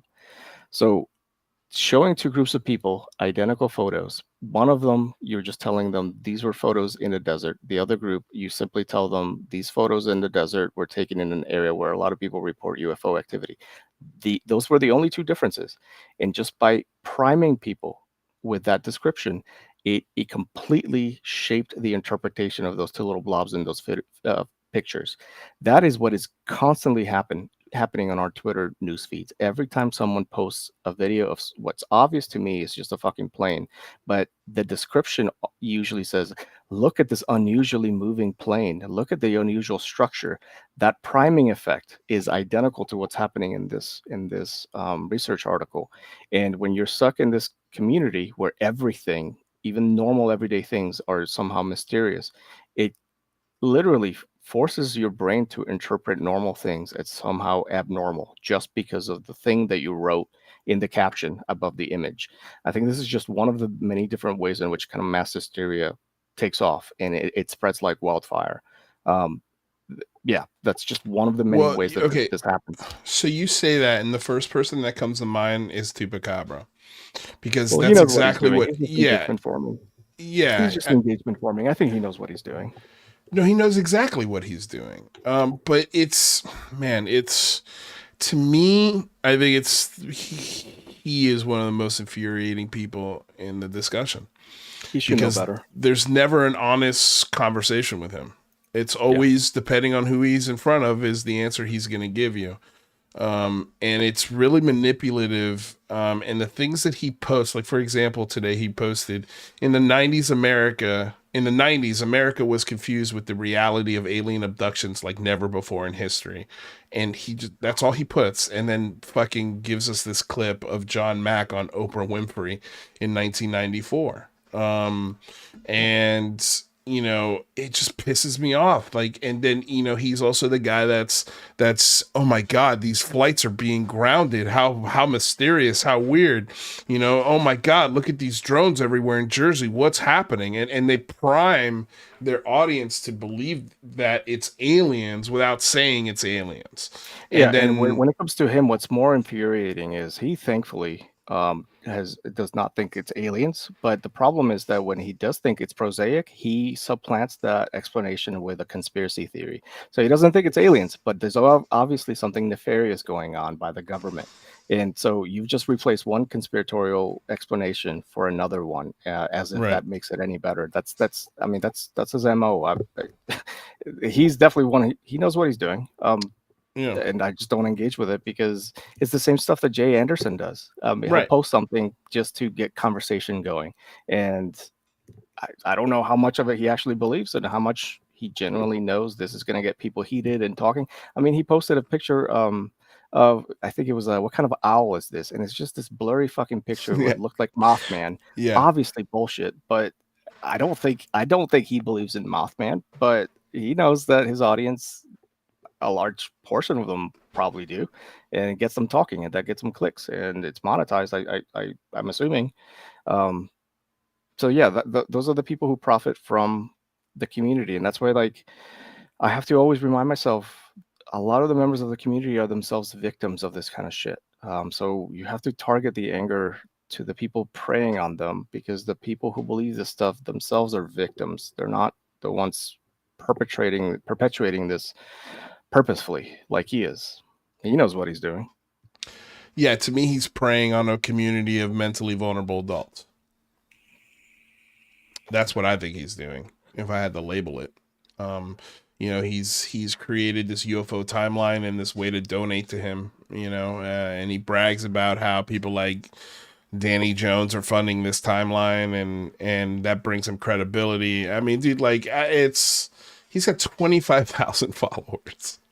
You know, like, he knows exactly how to build a following like that, and it's pushing bullshit. It's pushing and implying bullshit. And he is charismatic. I'll give him that. I mean, I've told him that before. He knows how to do the UFO. The first time I called him out, almost 3 years ago, it was for this, what I call the UFO dance. He's got this amazing ability to placate to both skeptics and believers. Oh, I don't believe any of this, but check out this conspiracy. Mm-hmm. You know, like, he's just really slick. I'm just asking questions. I'm just asking questions. Yeah, he's basically, you know what he is? I thought of this the other day. Him and Red Panda are basically a more sophisticated version of Third Phase of Moon. I've heard that name before. I'm not. Yeah. So Third Phase of Moon is they were the biggest UFO account on YouTube because they were the first UFO account on YouTube. They have been caught in many hoaxes. Their whole attitude, their whole thing is just, well, we're just here to ask questions. We're not here to follow up on any of the questions that get answered, which is pretty much all of them. We never follow up. We never put out a question, and then when the answer is given, talk about the answer, because the answer never, ever, ever aligns with the mystery that they implied, however long you go back ago. Like, so it's man, I don't know what to do. I mean, there's nothing I can do, but it's frustrating. It's infuriating. I think Red genuinely believes. I mean, he's one of the few people pushing that the Jersey stuff might very likely be NHI. I think, at least, I mean, I have so much more respect for someone who is honest and yet believes falsehoods like Panda than someone who knows what he's doing. Yeah. Like, you see, I've eaten dinner with Panda. I've had real life interactions with that guy. And I've also heard other stories that have people who've had real life interactions with that guy at UFO conventions. I don't think there's a genuine bone in his body. Oh. Personally, well, I definitely don't want to say anything about it because I've only had good. That's based off. Yeah, well, I think most people have only had good interactions with him, but. I'm just saying I haven't. I haven't, and like the ways I've tried to rationalize with him behind the scenes, only for him to turn around and support and endorse and encourage people like Chupacabra. See, I think that's where I get frustrated with him is he lets that guy do the dirty work for him while encouraging him to do it. And then he innocently pushes his NHI stuff. But I mean, yeah, there are recordings of that guy getting pretty nasty with people in spaces and being really manipulative and manipulating people. I mean, for fuck's sake, I don't even know if I should bring this back up. But there have people that have been pushed to the point of considering self-harm from his manipulation, tied directly to him. And we covered it on the show, and we had that audio on the show. And because the person who put that audio up asked me to take it down, we took it down. But that's like real manipulation. That's that's what I remember when I think of these people. And that's why my dislike for them is just so high. And then to think that these guys are making money off of this, like it's infuriating. It's infuriating. It's infuriating. And then to see, like, I think the person I think about, and I know, we don't have to get into the details, but I know there's some things behind the scenes that you've done for this person, and there are things behind the scenes that I've done for this person, and I'm speaking directly about Shane. There have been so many times where privately I've told him, dude, you're being manipulated, you're being used. They call you a friend in one space, and then they turn around and call you a scumbag in a different space. And they're using you. They're manipulating you. And it's like, oh, thanks for being my buddy. And then 2 hours later, they're co-hosting spaces together and they're chumming it up, and it's like, dude, I could only look out for people so many times. Yeah, although Shane is far too smart, I don't think he's easily manipulated at all. I think he knows people talk shit, and he has this amazing ability to be friends with literally everyone. I mean, the hate crew people, the fact that he's able to still be on good terms with them while simultaneously being on good terms with Red and Tupa, he's pretty magical to see. I don't think it's become, but him. I think where I'm starting to get annoyed with it is where it's now becoming, oh my God, that just made me $150. Let me do more of that. Let me, I don't know, dude. It's this UFO dance. It's speaking out of two sides of your mouth that I think is frustrating. And to me, he's slowly turning into Chupacabra. He's slowly turning into that place where, depending on who's in front of you, you're going to say whatever you want to say. Like, the other day we had Caleb Bench in a space of his, and you're right. It's like wild how these people come into his spaces, and I was the only one in there asking him any tough questions. And, Shane, with all of his, he espouses so much about how he wants to raise the bar, and he espouses how all of these people are full of shit, but he can't let go of his own experience. He can't let go of his own belief system. And, if he's in a space where Caleb Bench is in there, and he's got to be nice to him because it's going to lead to more people coming into the space, which means the more people possibly buying him a coffee or whatever, and it's just like, oh, I'm just going to do this to pay my bills. And my show is going to placate to whatever does that the best, whether it's a belief show or what. And it's just, again, it seems a little manipulative. It seems a little. I think the biggest difference is he's not going to lie to you to make money. He actually has integrity. He's not going to start saying MH370 was actually abducted by orbs. I think but he is co-hosting shows with Ashton Forbes now. Yeah, and you know what I mean? Like, so, and I think. So I wanted to ask you, because I did mention that to him. I'm not gonna ever give him shit for that, because I know, you gotta, there's many people in the community that just being in the same space as them gets you a target. But he did make a point. I don't know how much I agree with it, but the enemy of my enemy is my friend, and he does like that Ashton is going after the same big name UFO figures that we've been talking about for a while. Yeah, I think Ashton is just trying to go after them to take their place. I don't think that's an improvement whatsoever, but I can understand Shane's point of view. It's he has an audience, and he's going after Elizondo. He's going after what's his name, the guy who's behind everything, remote viewing guy. Yeah, I think he's going after what attracts the biggest audience and the most donations, personally. Like, that's just what I'm seeing right now. And look, there have been a lot of things that Shane has said and done where I honestly, it would be very understandable never talking to him again. But I cut him so much slack because of his, like you mentioned before, his earnestness, his he's not trying to deceive people, but he also won't Like he'll call it out if nobody's listening, but if there are people in the room and there are people there and he has to call out the person that's there, it's all of a sudden that he becomes very much subdued. Like, I mean, even today, like these guys were like, Chupacabra had, he made this space about Yahweh, this guy who fucking summoned UFOs on live TV one time in the early 2000s, a guy who's disappeared, has never come back. The reason why is because it was debunked. He was debunked. And I linked an article, showing the debunk, and they were talking about it in this space. And they both Shane and Chupacabra were like, they had this huge horn saying beef alert, and they pointed out this post, and they both said that I didn't. There's nothing that is on the internet that disproves this was a hoax. And then I send them a link, and I say, hey, why don't you guys read this article on your show? And all of a sudden, zip, zero, nada. Not one of them mentioned it ever again, because now I've got the article that shows they're full of shit.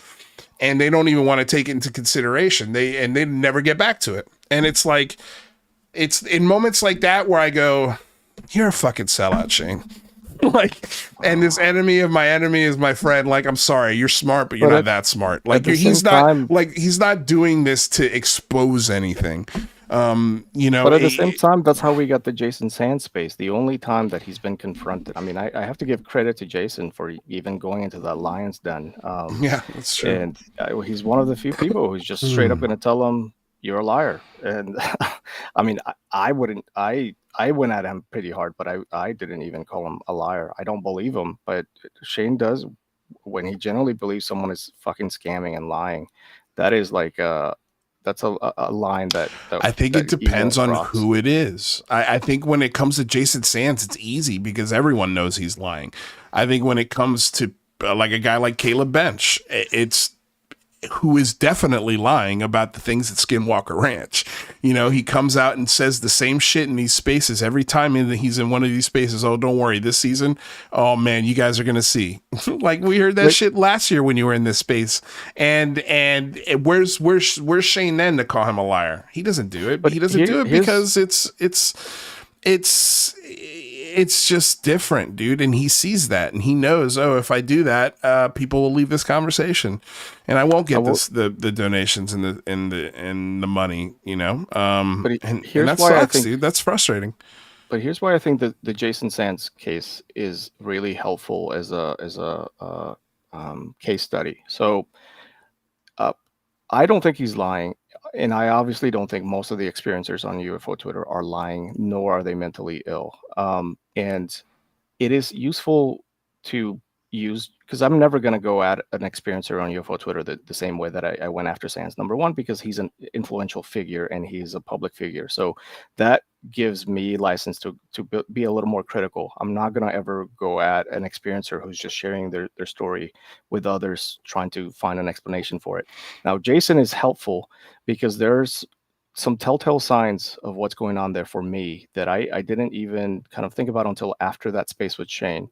He went on Darcy Weir's space, and Darcy asked him, when was the first time you actually remembered these experiences that you just told us about of the aliens in the cave? And he mentioned that the very first time he got those memories was when he was being interviewed by the UAP task force. And somehow in the course of that interview, suddenly those memories kind of started flooding back.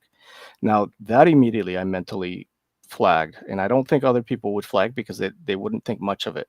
But I flagged it because that is a perfect example of what typically fantasy-prone personality looks like. That is not a mental illness. That is just a personality type that we all fall somewhere on that spectrum. And it is an individual who has very vivid mental images. And they also lack something that's really important. It's called source monitoring, which is the inability to determine if a mental image was a real memory that you lived through, or if it was a dream or merely a daydream. These individuals have a very difficult time telling the origin of something that is mentally presented to them. And oftentimes they're very suggestible, just like people are under hypnosis. When the thing that you ask them under hypnosis is going to create a lot of mental imagery that to them feels as real as reality itself.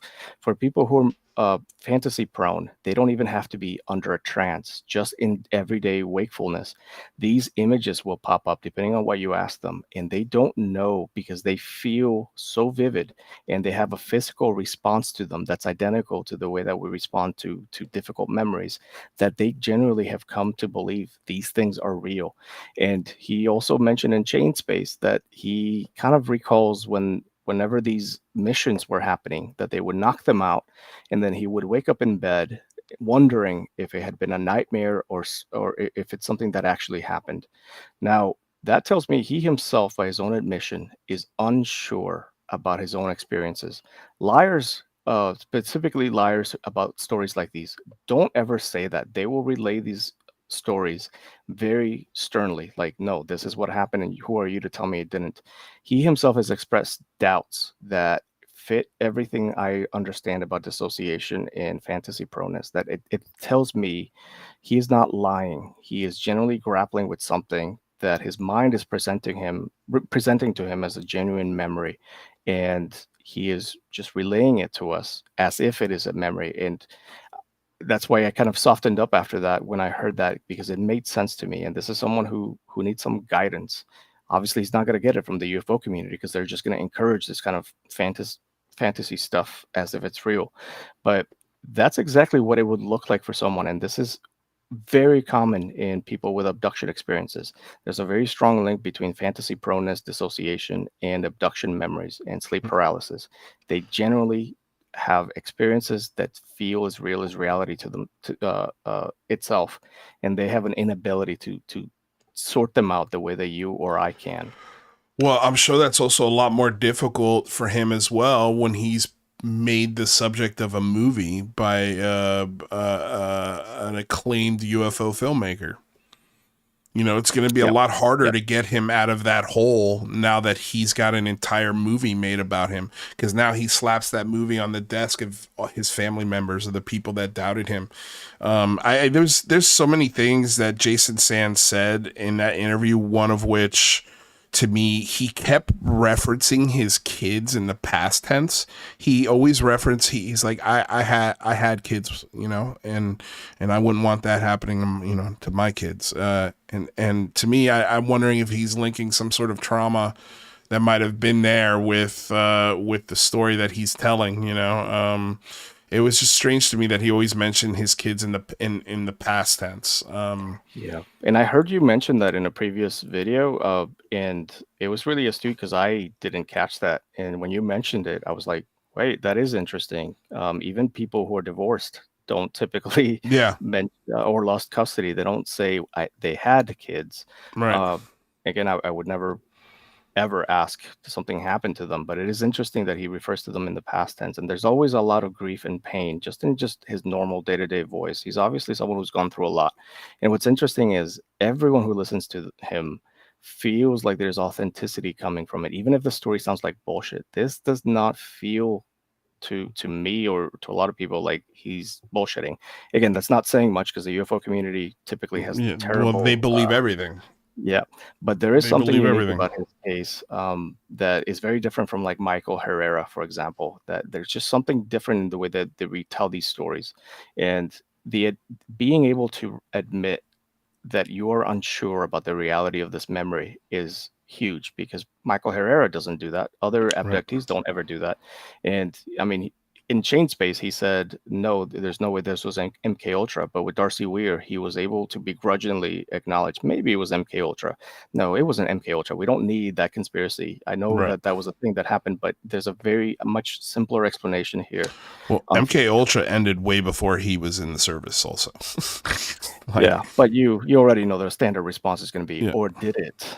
Yeah, exactly. And it just doesn't work that way. You can't MK. I mean, one of the things that made MK Ultra unsuccessful is hypnosis is not reliable in terms of, you can't just implant a false memory on anyone. You have to have a very specific kind of subject who is susceptible to and suggestible enough to be implanted with something like that. I absolutely would never fall prey to it because I'm on the low hypnotizability scale. There are some people, like, if that's your strategy, it's a really bad strategy to try to cover up tracks for whatever you're trying to do, because hypnotic suggestibility is all over the spectrum. But again, just the admission that something about this memory makes him unsure about its veracity tells me that he is wrestling with it. And I don't typically hear that from most other quote unquote experiencer influence types. Yeah. Man, those 2 hours flew by. Holy crap, it's been 2 hours. It's been 2 hours. You got to come back, Andres. We got to have you back. Just because I just love talking to you. And you always make great points. And you always make me self-reflect, which is good. That's always a good thing. And yeah, I will say I think the last thing, you know, I see what you're saying in sort of the value of that a little bit, but at the same time, the flip side of that coin is like, at what cost? Like, how many spaces do you have to have where you're pushing the ideas and the philosophies of, in my opinion, dangerous people? You know, because again, they're literally the foot on the heads of people maybe trying to get out of a rabbit hole, but because they keep throwing this shit in there, they keep getting deeper down it. And I don't think honestly, I mean, maybe one space with Jason Sands is valuable, but that's all you need. Like, I don't think you need anything past that. Anything past that is not valuable. I think it's more along the lines of James Fox. Like, you know, he's not well, and for you to platform him on any space, I think is a disservice not only to yourself but to him. And so yeah, I think Shane, along with everyone else, I think there are very few people that would be excited to really question someone like Jeremy Corbell if he just happened to come in your space. Like, really genuinely question him on the things that he says he does, and not just kiss his ass for the whole time he's in there. People say they wouldn't kiss his ass, but I think all of them would. You know, Jason Sands is just one example of that. There's so many examples of the celebrity. You know, it's part of why I called my first show the Unidentified Celebrity Review. You know, they had so many meanings, one of which is like this idea that, you know, ufology is like got celebrities. It's like it's the worst form of celebrity there that you could possibly have. Like, I never wanted UFO celebrity. But some people do. Like, some people really get a kick out of being the guy to go to when it comes to nonsense, I guess. Yeah, like Nick Pope. Like any UFO, like George Knapp, like Lou Elizondo, like anyone. You can put anyone in there. For you. Yeah. Question for you. Out of all the big names in ufology, do you find any of them to be genuine in their belief, but simply mistaken, or do you find that you believe that they're all just lying for their own reasons? I think, just based off of my experience, there's a wall. When you do as much research and you read as many books and watch as many videos and interview as many people as I have, you hit a wall, or not a wall, but you come to a crossroads. I've talked about this so many times, where you're just like, this doesn't make sense. This doesn't ring true. It just doesn't. It's whether it be contradicting information, whether it be whatever it is. And you have to make a decision. Okay, am I going to be Jay Anderson? Am I going to be Chupacabra and lean into the mystery of the nonsense? Or am I going to start calling out the inconsistencies of it? And I think if you're a researcher that has a really, like, for example, Patrick from Vetted, he knows. He knows this is bullshit. Like, I think people hit this crossroads and they make a decision, and they always, most of the time, 9 out of 10 will go, yeah, I'm going to lean into this money and into the platform, because it like, people don't realize, I'd be making almost $200,000 a year right now if I had just shut up and played ball. That's a lot of money. That is a lot of money. And to walk away from that simply because you don't believe in it anymore, like, I don't think a lot of people have the temerity to walk away from something like that. And if they do, they usually end up sounding like me. I mean, look at Stephen Greenstreet. Like, he was on the inside too, and he had the most popular fucking show on the planet when it came to UFOs in the basement office, especially the first 2 seasons of that show. Like, it was an absolute gangbuster. And then he finds out the truth and what was going on behind the scenes. He saw it firsthand, and then he did a 180. He had to question everything that he reported and had to go back to the beginning and correct everything. And I think with that comes a lot of animosity and a lot of you're walking away from something that is, especially for a creative person, that is creatively successful. That's hard. It's really hard to do. And when you do it, you're usually in a pissy mood.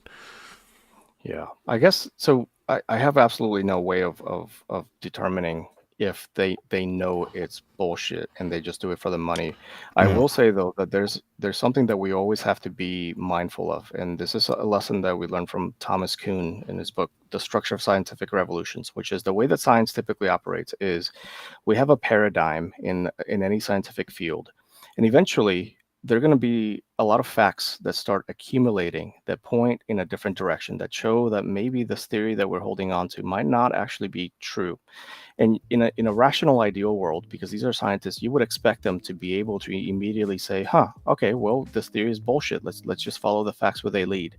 But that's never what happens historically in practice, even in the scientific community.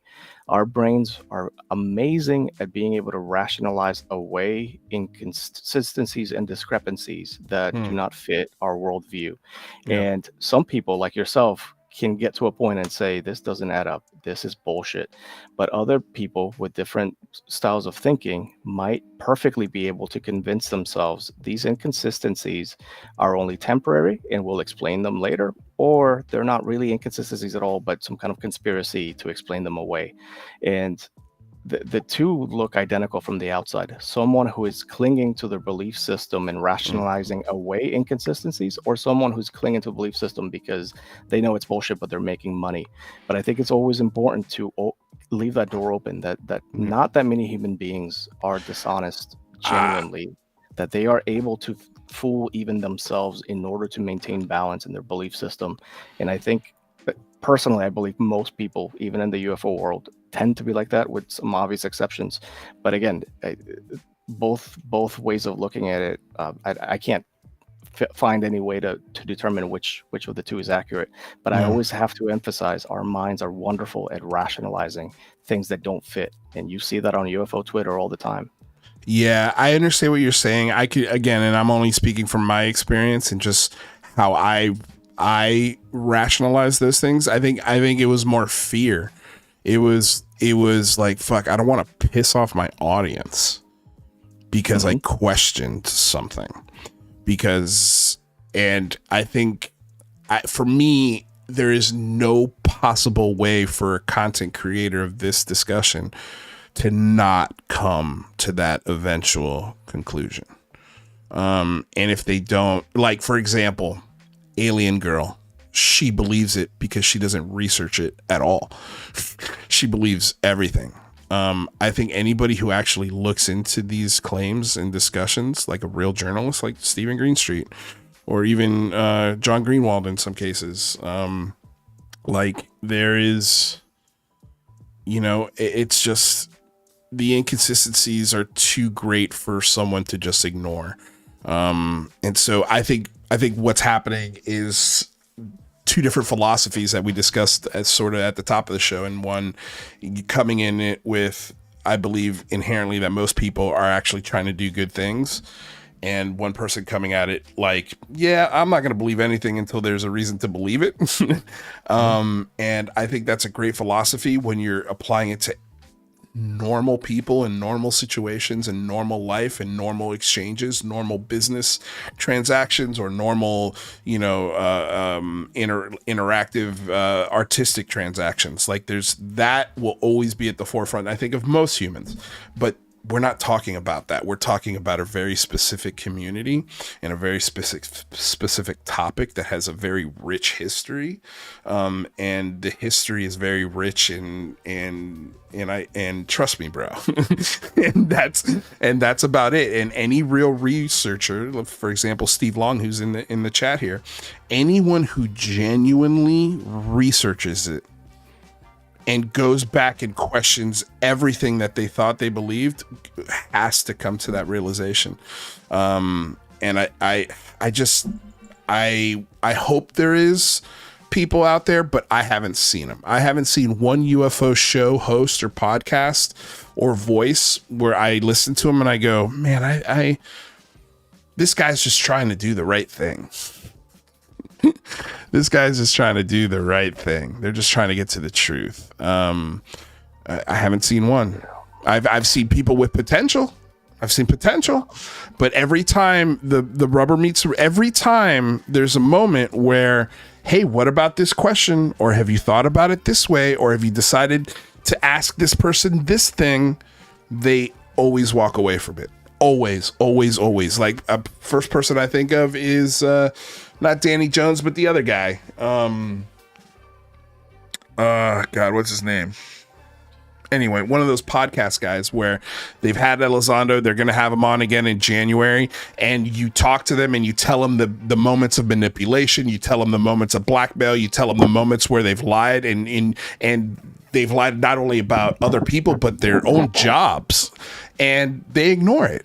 They ignore it on purpose because they know that that's not going to be a podcast that gets them any more followers. It's going to be a podcast that probably loses them followers. So I do want to say it's tough. One of the reasons this is really important for me is I don't think there's anything unique about UFO or the UFO crowd that explains why they believe what they believe. They are normal people. And one of the biggest dangers of assuming that there's something unique about them is that if we assume that there's something wrong with them and that's why they believe this stuff, then by default, we tend to think that we are immune to the same cognitive traps and biases that they're falling into. And it's not true. We all have the same hardware, the same kind of brain. We all have the same exact biases and leaps in logic. And the moment we start to kind of think that we've immunized ourselves from this, that's when it becomes dangerous, because very, very smart people are extremely gifted and talented at rationalizing their own stuff. And they're even better at it because now they've got a bunch of logical tools that help them rationalize stuff that isn't true. And the perfect example I can give of this is a book by Hannah Arendt when she was writing about the Nazis. She called it the banality of evil. And there was a huge need to try to explain how an entire people could do the kinds of things that the Nazis did. And her explanation is there's no unique special explanation here. All of the things that happened at the hands of perfectly normal people doing their day-to-day jobs, and they did not see that what they were doing was evil, because some of them were just paper pushers, some of them were just guard watchtower people. And if we start to think that we are immune to the kinds of things that they did, that's when we are in danger. We have to be vigilant. And again, ufology is not unique here. Religion and Scientology and New Age stuff, and we have to remind ourselves we are no better than they are just because we escaped one rabbit hole, because there's an infinite number of them that we could fall victim to. Well, that's fair. I understand what you're saying. I would just say to that, okay, well, if that's the case, show me someone worthy of that adulation, that's doing that kind of work. I can't think of any, not in this discussion anyway. Not the leaders. I'm more referring to the community itself. Yeah. I got out. I got out. Yeah, I got out. And, hopefully others will too. And yeah, hopefully discussions like this help people get out. But with that said, Andres, this was amazing, an amazing discussion. I wanted to read a quote from Kill Bill because it was a quote that I thought of like, some of this also for me is a little bit of revenge. And the quote is, "Revenge is never a straight line. It's a forest. And like a forest, it's easy to lose your way, to get lost, to forget where you came in." And I think that's perfectly sums up where I'm at in this discussion a little bit. But I feel like it's the revenge has sharpened itself into a point where it's not really revenge. It's, like I said, more making lemonade out of lemons. But I just thought that was an interesting quote. Yeah, and I like that. I mean, I like the second one better than the revenge part, because I think we have to also be mindful what kind of effect is revenge having on us. And I can tell you from personal experience, it led nowhere good until I was able to work through it. And you can find that peace too. But I don't fault you at all, because you're on your own journey. Yeah, well, let's see what the box office says about my revenge tour. And if it's a good box office, then I think my revenge is justified and just. But we'll see. Kraft, dude, thank you so much for hanging out on the show and being so gracious with your time. We got to get back together again soon. Let's not make this the last one. But yeah, I'll talk to you soon, my friend. All right, take care. Yep, thank you. All right, you guys, that was Andres Kraft Beard, our clinical not psychiatrist, psychoanalysis. Is that right? Can't remember exactly. See? Anyway, he just doesn't give out the medication. All right? He just doesn't give out the medication. You guys, thank you so damn much for coming to hang out today. It was a great show. I wish it could have gone longer, but I've got my lady here looking at me. We got to make some dinner and do some other things. But thank you to everyone who was here. Simon Fly, Jake Raz, Pinzer, Breeder Syndicate, Vancouver Guy, Angel Reese, Now I Become Death, Sue Fork, Bobby Broadway, Zim, The Social Dig. I've seen all your comments, guys. Thank you so much for all the love, all the hate, all the comments. Next time, hopefully when we have Kraft back on, maybe we could do a Q&A with him and you guys can come up and ask questions and be part of the conversation. Join our Discord. Check out the links below. You guys know what to do with all those links. I can't appreciate you guys enough. Yeah, you guys are definitely appreciated. Again, thank you for embarking on this journey of discovery together. Stay curious, stay skeptical, and thank you for subscribing to Lou Reviews. Until next time, you guys, thank you for helping raise the bar. We'll talk to you soon. Peace out.